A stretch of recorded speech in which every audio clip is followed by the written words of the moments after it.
In the heart of Aqualand, nestled among the rolling hills and rustling palm trees, lived a man named Nkem and his wife, Adaeze. Their love was the kind that inspired songs and tales among the villagers. Nkem was a skilled farmer, known for his abundant yam harvest, while Adaeze was a gifted weaver whose colorful fabrics adorned the markets. Together, they had a son, Chibize, who brought even more joy to their vibrant home. For years, their life was peaceful, filled with laughter and love. Their small compound echoed with the sounds of evening tales and Chibize's laughter as he played under the moonlit skies.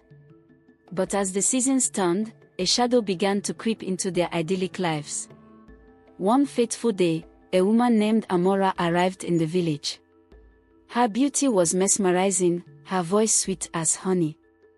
But her presence unsettled the elders, who whispered among themselves that she was not of their kind. Amora quickly took an interest in Nkem.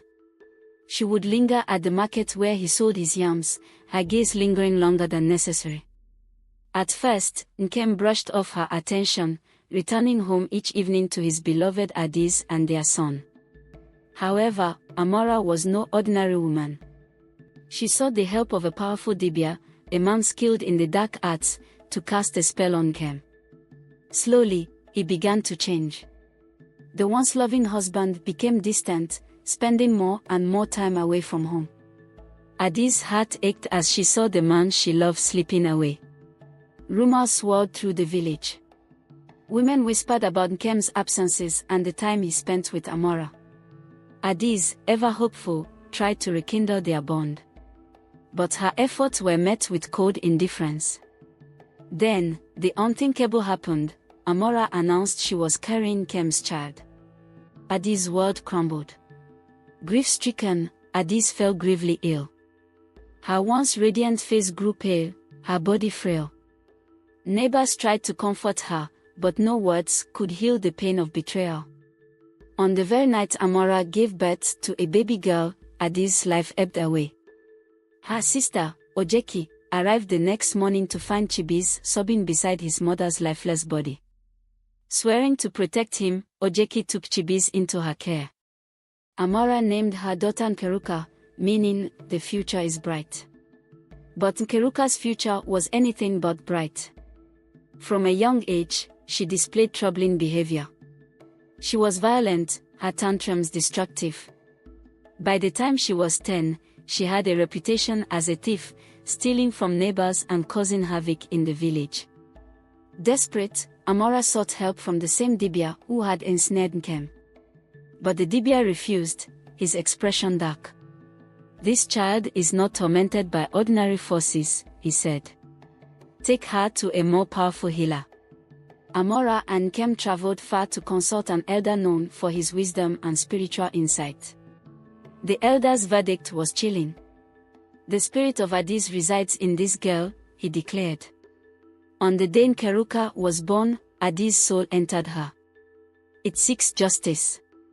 The elder explained that to free Nkeruka from Adaeze's spirit, Amora must confess her sins publicly.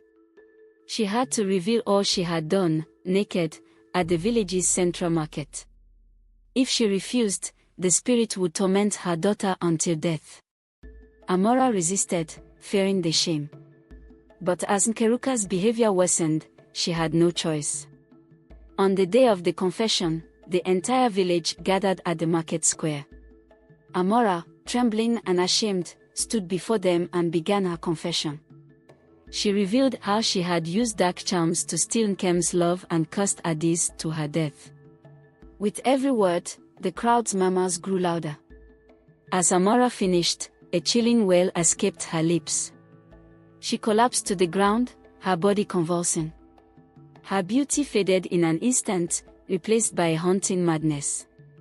She fled into the forest, never to return. Nkem, freed from the spell, was overcome with guilt and sorrow. He returned to Ojeki's home, begging for forgiveness. Though hesitant, Ojeki allowed him to reunite with Chibize. Together, they began to rebuild their lives.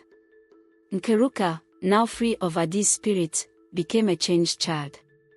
She grew into a kind and loving young woman, forming a bond with her father and brother.